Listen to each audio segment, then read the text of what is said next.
Greetings, fellow travelers, and welcome to the Way of the Showman, where we view the world through the lens of showmanship. I am Captain Frodo, and I will be your gracious host and guide along this fifth leg of the journey along the Way of the Showman, where we attempt to give you the ability to create in your mind this lens that I have talked about in the beginning of these episodes from the very beginning. The lens of showmanship. What is it? Well, in today's episode we're going to go further on that, but before we do so, I'll just say it's very good to have you back, and as it's indicated already, this journey has been one long journey. It started in episode 24, and each episode or each leg of this journey builds on the episodes before, so the concepts that I've talked about there, I won't necessarily explain everything again.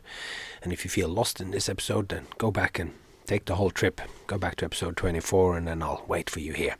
For the rest of you, it's great to have you back. Let's get on our way. We start, as always, with a little recap of what we talked about last time. We visited the frontier of authenticity, and I read a little thing that said, the crowd sees the exoteric. The crowd sees the exoteric and feels the esoteric. These align into authenticity. So that was an aphoristic expression of it, meaning the crowd sees the show, but they feel the man, exoteric then being a kind of synonym for the show, because we have looked at showman as one pointing towards the external, the exoteric, and man as pointing towards the esoteric. And in the way that these align into authenticity, that was what we talked about last time, and I called that the frontier of authenticity. And actually, this reminded me of a poem. And this poem is written by David White, a person, a poet and writer that I very much enjoy, and I found him after I had been thinking about these things. Of course, as we heard in the last episode, some of these ideas have been boiling around for the last decade, but when I found the poetry and as a speaker as well, David White is just quite amazing. And he's got this poem called Just Beyond Yourself. Just beyond yourself. It's where you need to be. Just beyond yourself is where you need to be. Half a step into self-forgetting, and the rest restored by what you'll meet. Just beyond yourself, it's where you need to be. Half a step into self-forgetting, and the rest restored by what you'll meet. And then the poem goes on, and this is the bit where it really comes together with this idea that we just talked about the frontier of authenticity. As the poem goes, there is a road always beckoning. There's a road always beckoning, and when you see the two sides of it closing together at that far horizon and deep in your heart at exactly the same time, that's how you know it's the road you have to follow. When you see the two sides of the road closing together at that far horizon and deep in the foundations of your own heart at exactly the same time, that's how you know it's the road you have to follow. That's how you know it's where you have to go. That's how you know you have to go. That's how you know. Just beyond yourself. It's where you need to be. To me, that poem, when I then discovered that poem, I thought, this is just speaking directly to me, as if it was made specifically for me. He uses the language of the road and the way, which is what we talk about here. And it talks about this thing of aligning to authenticity where the outer and the inner comes together. The way he talks about the horizon, it closes together at that far horizon and deep in the heart at exactly the same time. That's how you know it's the road you have to follow. And that road that he talks about there, that is, to me, synonymous with the way, our way. The way that goes between the inner and the outer, the way that goes between us and the audience, as we shall look at later. This is the road you have to follow. It's how you know it's where you have to go. Beautiful poem. If you aren't already following what David Whyte is doing, I can highly recommend it. So that's maybe, we this is probably all we need to say about that. I feel the authenticity is something there when we can when there's alignment between what's going on inside us, when those ideas that I am expressing in my show, whether it is physical skills or whether it is skills, falls into another category which we talked about again, where with the emotions and the words and the meanings that I am conveying with my art, if that is truthfully felt within me and I have managed to find a good way of expressing that in the world, the audience experiences that as authenticity. That's my thesis in all of this. And we talked about truth in skills, that when there's a certain truth in skills that can't be argued with, after you have performed a slick, cool routine or any kind of skill, balance a knife on your nose or whatever it is, after you have done that, you have bought yourself a certain rapport with the audience. Skills has its own truth. And after you have shown them the truth of something that you can do beautifully, masterfully, which is something which I think is already there, right there, just watching somebody do something masterfully, something that they know how to do, which you can just feel that it's difficult, or that it is just so novel that it had not entered your imagination in any way before, or you had never seen it. Then that creates its own truth too. Watching something novel unfold before you is arresting for the human attention. We like to see things done well, like we like to see a masterfully created knife. If somebody has made a knife, for instance, and they can show you the craftsmanship that went into it. If somebody has a beautiful piece of furniture designed, then it has its own inherent beauty and truth in it, and I think we can harness that in our performances. Then we looked at an authentic case study, just of me being able to say, follow your dreams, you can be whatever you want, which is, I argue, the worst kind of Hallmark card, get well greeting card style truth. But by combining it with a skill and a particular presentation, and that each single word of my little speech rings true with them, you get this concordance, or this resonance between my inner truth and the truth that you see in before you, and thus you experience it as authentic, and in that moment it has the ability to move you. And so yeah, that's basically where we left up last time. So let's set out on this next leg of the journey.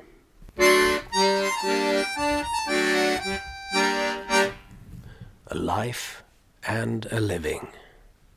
And most people thrive best in a stable life situation with friends around them, and we all seek fulfillment of emotional, social, and intellectual needs in an environment where the pursuit of these goals are permitted and even encouraged.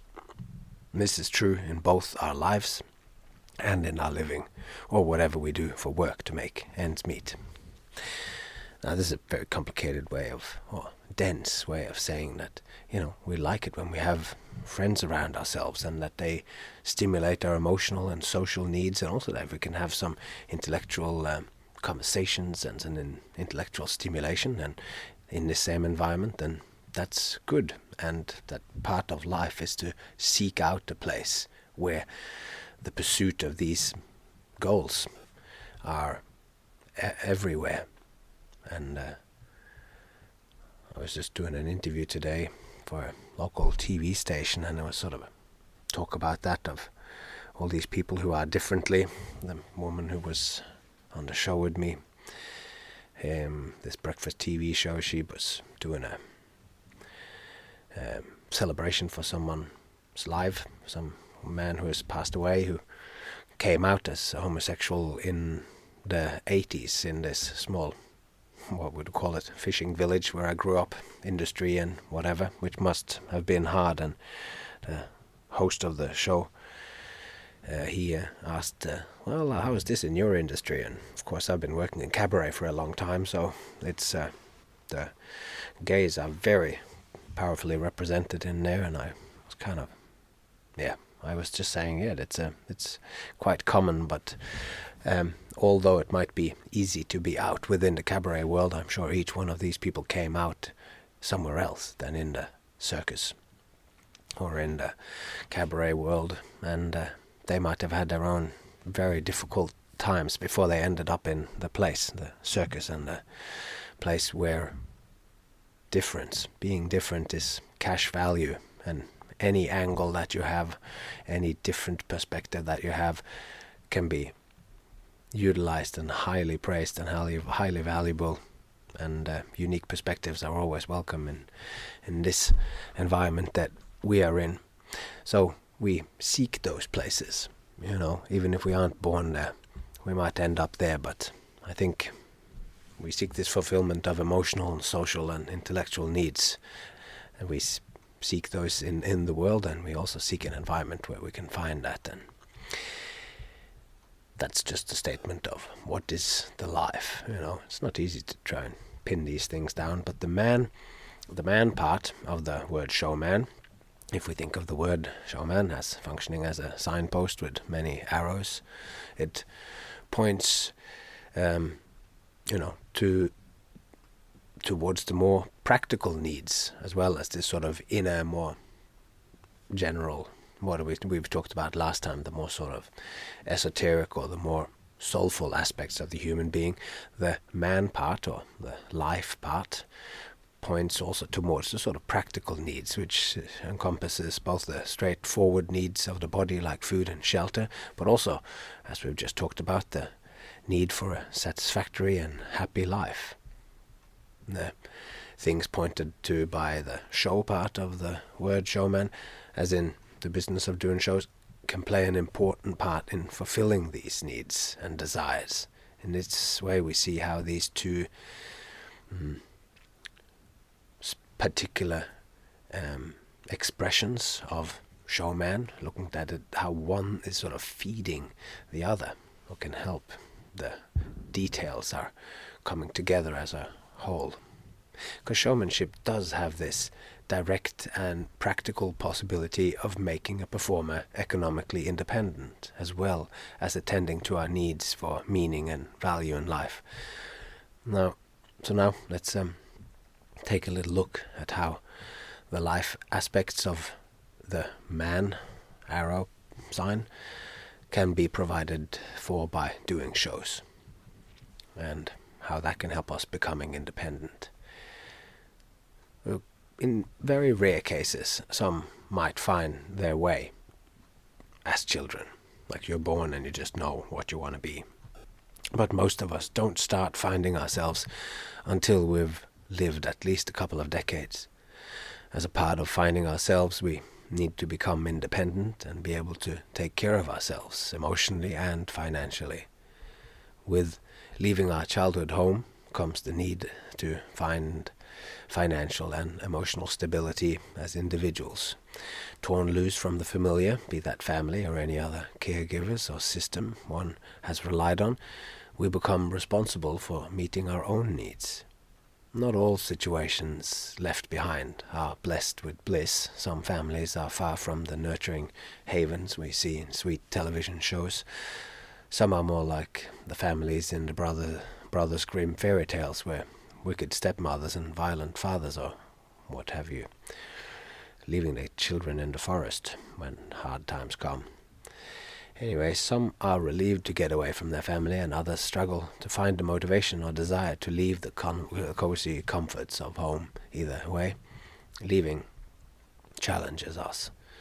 And before we look into the most important things in life, like laughing and eating well with good friends, and literature and ideas, which fills you with enthusiasm, self-realization through creative ventures, or enjoying some well-crafted beverages, we need to look a little bit at money, since it's not easy to be calm enough to enjoy the best things life has to offer if you are hungry and looking for a place to sleep where you won't get rained on.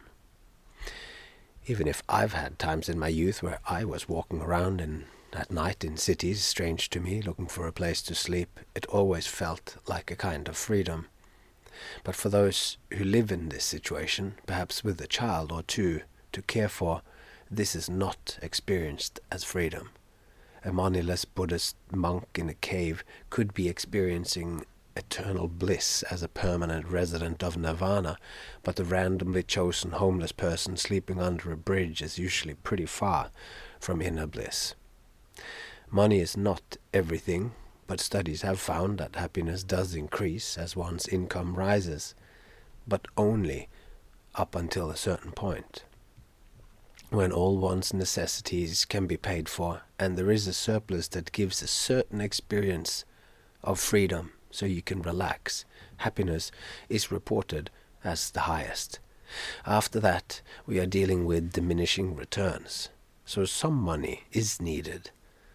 The following thoughts and words are not about getting rich.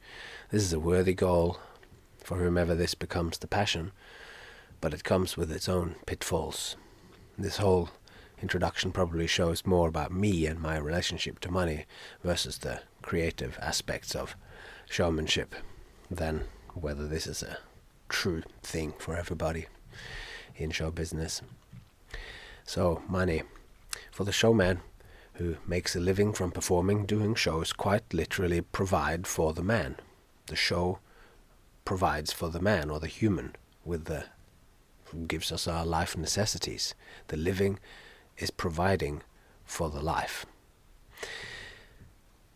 I'd be lying if I claimed money is unimportant. As we have said, having enough money makes the experience of happiness more likely. Yet money is not the only point. It's important for the everyday life aspect. One does need money to live and pay the bills, and many of us have families which want shoes or toys, and who desires more than a van to sleep in. And shows can provide for this. Around the world there are countless artists working in circuses, on streets and market squares, in theaters, in cabaret venues, in nightclubs, in Las Vegas showrooms, in shopping centers, and on cruise ships. The lists of venues and avenues show folks have found to carve out a niche to making a living is practically endless. Producers, venue owners, marketing people, stagehands, riggers, front-of-house people, ticket sellers, to name a few. They're all involved in the enterprise of showmanship, or, as it is more commonly known, show business. For all these people, showmanship is a business.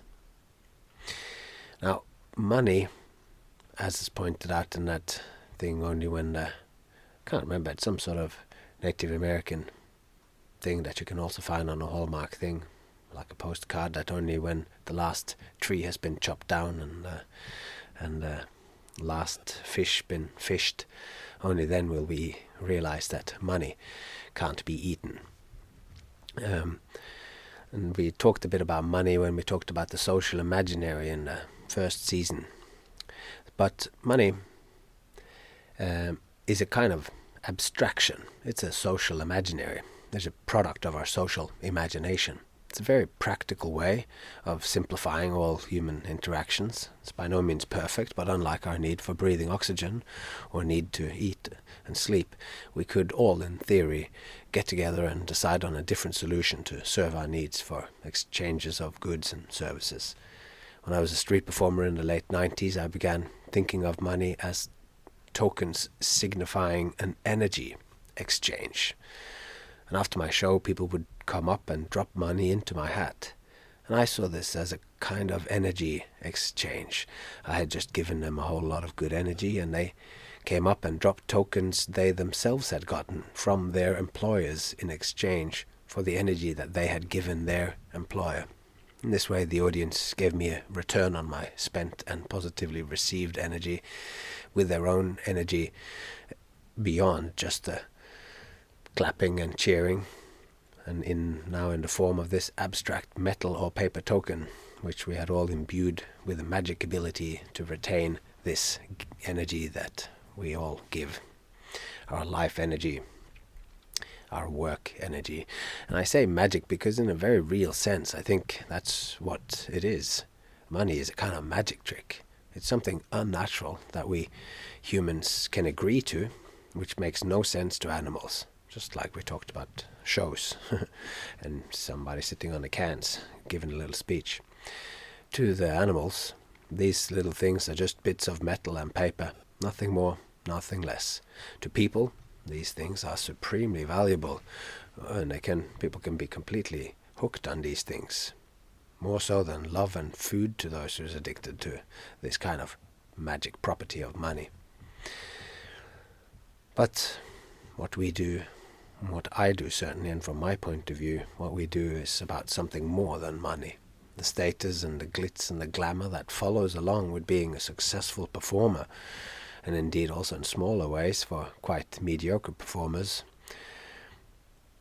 Things like fame and sex, attention, and the ability to see the world, and a lifestyle of fun and festivals are other factors which can make someone desire to be a performer. And these are, of course, deep and powerful motivators. All this, sex and attention and fame and money, riches, they're all powerful motivators. Arguably the most powerful motivators of all, but I would argue that for at least a subset of the passionate show folks out there, there is something more to why they choose this unusual way of life. Because ultimately there are easier ways to make money. Because making art and finding people that want to pay you for that art is not the easiest way to make money. The avenues for making money by doing shows are far from straightforward. There is no minimum wage for a bad artist. Maybe there is in France, but most places artists are thought of as varying kinds of parasites. That said, there is vast amounts of money to be made by doing shows. It's not a bad career choice, and it has the possibility of rewarding you financially, but for this to happen, it needs to become a lifestyle. The 9-to-5 circus performer is a rare creature indeed, or somebody that just lives in one spot and performs in one spot. Happens very few places. So making money by doing show isn't necessarily easy. Part of the reason for this is that most beginners aren't very good performers, and you only become good by doing lots of shows. This means that in the beginning the product you're peddling isn't good, and those kinds of products are hard to sell. There's often a long period in the beginning of a performer's career where money is scarce. Only those who stick with it for long enough become good enough and make enough connections to ensure a steady supply of work opportunities and income on the other side of the hump. The upside is that if you are following your passion each step along the way, whether this is paid or otherwise, it's just a step along your own way. And then you're happy along the way. I've had that feeling. Been blessed with having that feeling where whatever it was that I was doing at the time, whatever show, version of shows, freak shows or street shows or magic, or it felt like this is where it's at. I'm just so excited to get up in the morning and go down and put my suitcase in the line of other street performers and get out there and just do the show. And yeah, it's a good thing if you're following your passion each step, paid or otherwise. It's a step along your own way, even if you have to sleep in some bushes. If the pursuit of riches was my ultimate goal, would it be deemed wise to spend my time practicing magic, spend years learning juggling from a book, writing a half-hour-long poem about a clown emigrating to the New World, doing street shows without having seen a proper street show before, or my decision to dedicate myself to becoming a freak show performer?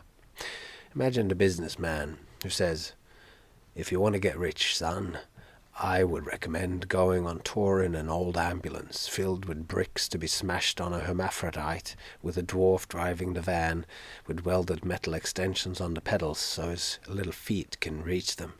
The Prince of Pain sleeping in the back of the van, and only Yum Yum the Pinhead is there to keep you sane."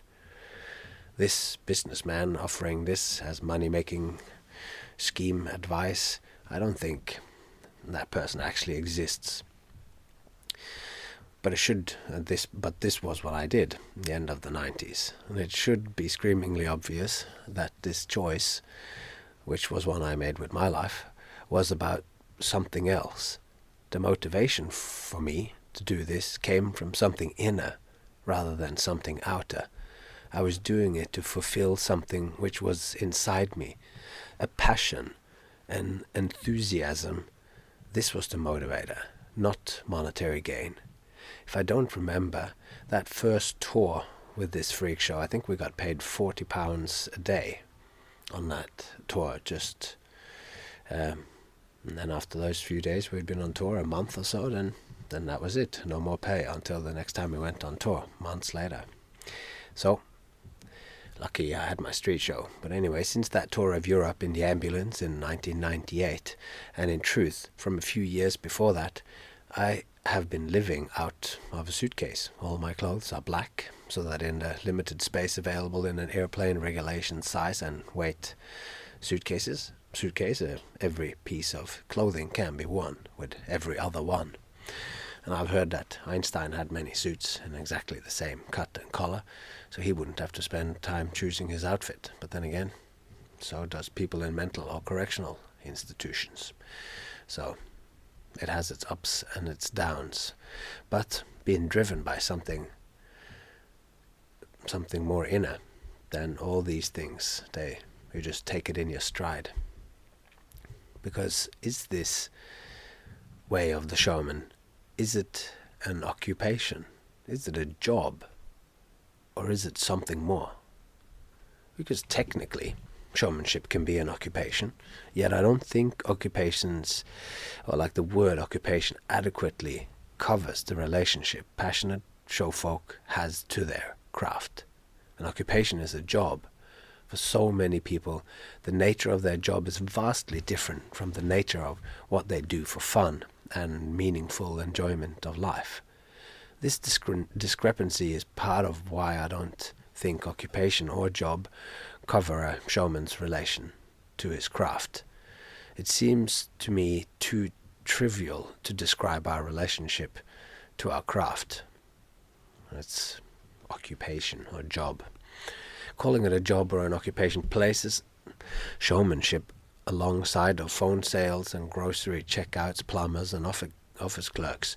And as important as all those jobs are, a substantial portion of the people working as cashiers in supermarkets does not do so because they have a burning passion for being cogs in the grand machinery of exchanging food and goods for cash. Whilst the situation for performers and artists almost exactly mirrors this, it is inversely proportional. The number of those who aren't living and burning for being supermarket cashiers is equivalent, perhaps, to the showman who does burn for their craft. Expressed more straightforward, the majority of showfolk create and perform shows because they have a burning passion for creating art and doing shows. Their distinct passion and happy place is to express something in a performance context. So I think words like vocation or calling better describes the relationship a showman has to his craft, a performer has to her craft. To be a showman is more often than not, more of a calling than your average occupation. It's the kind of work that requires you to have a strong urge for and attraction to be able to enjoy it at all. If you don't have the passion, you'll find it tiring. And I don't know, maybe all work can have that effect, but the love that comes from the calling transforms living in a van with several other foul-smelling freaks into a glorious realization of dreams rather than a nightmare of failing to find your place in the machinery of modern life. If the craft of showmanship does not spark true enthusiasm in you, it is not the way for you. If the craft of showmanship does not spark true enthusiasm in you, it is not the way for you. And in conclusion, the reasons someone finds themselves drawn to stages, streets, and circus rings to present themselves and their material, more often than not, goes deeper than financial or ego-boosting rewards. I am here talking of an internal drive, a whisper inside you that has something to say, manifested in a deep enjoyment for practicing juggling or wire walking, or a feeling of belonging that makes show business feel like coming home. Usually, it's a bit of everything. Money, fame, a passion for practicing and creating, the kind of people you meet. That all might be what initially made you seek out the craft. But this might develop into a deep internal connection to all of it. So now we come to what I like to think of as the pull of the stage. Because the calling or inner connection is a real thing. Often you might not hear or understand exactly what the sort of inner voice whispers to you, but it manifests as a desire to practice and pursue, to express yourself, and to find a receptive audience. It might just be a faint belief that you have something to show, something to say, something to share. You might not know what you want to share, but you have discovered a place in the world, and it has deeply caught your interest. The place is unlike most other places in the universe. It's a uniquely human space, another dimension which only exists when human beings get together in a certain way, with a certain frame of mind. When a group of people gathers orderly to face in the same direction with their focal point on a space before them. That space is like a vacuum for those with a calling of the showman. A vacuum that pulls you like a black hole. You want to be in that space. You want to be the singularity at the core of that immense gravitational field holding the group of people together. You yearn to understand the laws which governs this strange space. You want to make order out of chaos. You want to create something meaningful and captivating that can transform the gathered bodies in space from a crowd to an audience, shape attention into interest. What are these strange dynamics? What is this process? These questions, unspoken or unformed perhaps, but still these questions burn at our core. This, and what have I got to offer? What lives inside me that can deserve this kind of attentional scrutiny from an audience? Have I got it in me to master this craft, to create a masterpiece that can captivate the hearts and minds of an audience? Can I learn to move them, perhaps even expand their notions of themselves and what is possible in the world? All these things springs to mind for me when I try to tell you what the way of the showman is, springing from the very foundational grounding of the world manifesting in an internal and external experience, to the understanding that what's ultimately on show in our shows is ourselves. Then we develop a much deeper understanding of ourselves and our roles in the world than if we were just to see ourselves as mere entertainers, just entertainers, offering color and movement to give some random strangers a chance to take their mind off their dreary lives. If the way is, as We have described it here, the midway of life, as it exists between the inner and the outer, between a performer and an audience, and between our own inner reality and a reality in which we walk about and live our lives. Then we have found a frontier of authenticity running along this inner and outer reality. We have not found this frontier yet when we first meet the calling, but just knowing that there exists such a space, even as a concept, makes it possible to find it. It is not easy to find things if we don't know they might exist to be found. Knowing this, we have solidified the word showman, as a waypointer sign with many arrows. This is, perhaps you could think this is just a word game, but words are not frivolous things. The way we think and the way we talk influences our reality in very real ways. The word games of punning, or looking at older uses of words, or dividing words up in maybe unusual, unorthodox ways, very frequently strikes me as deeply resonant.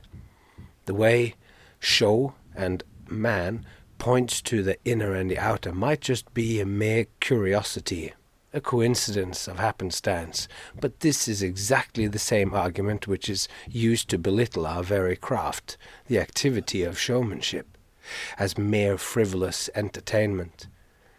As we go on the continued argument in this series, that this whole argument will be that there is nothing mere about our craft. Saying that it's just entertainment will reveal itself to be an empty and meaningless way to frame it.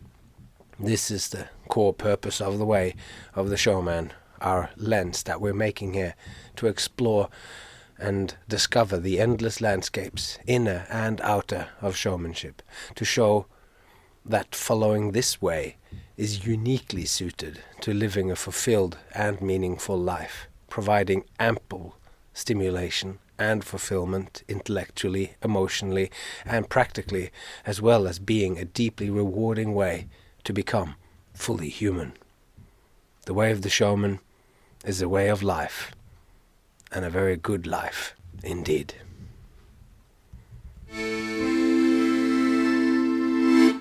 And thus we come to the end of another trip along the way of the showman. It is a distinguished and delightful pleasure to be sharing this walk with you. So good. And if you have any questions in regards to any of this stuff that I'm talking about, if you have any ideas of something that you would like to share with me, then I am going to do these personal detours where we can talk about discoveries along the way, or if there's anything that this has sparked in you, or a conversation you've had that reminded you of something, then drop me an email. Send me an email at thewayoftheshowman@gmail.com, or you can contact me on Captain Frodo on Facebook, or you can contact me on Frodo Santini on my Facebook as well.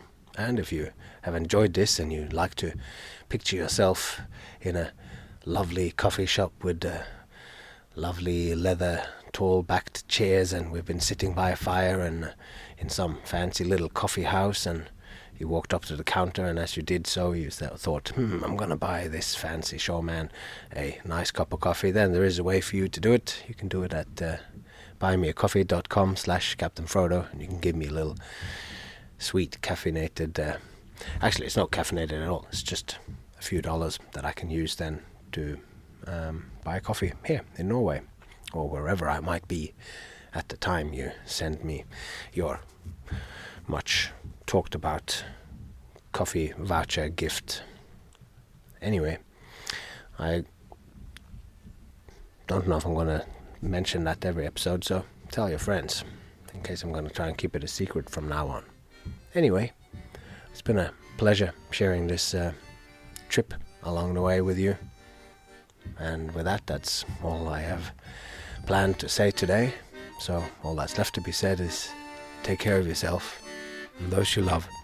And I hope to see you along the way.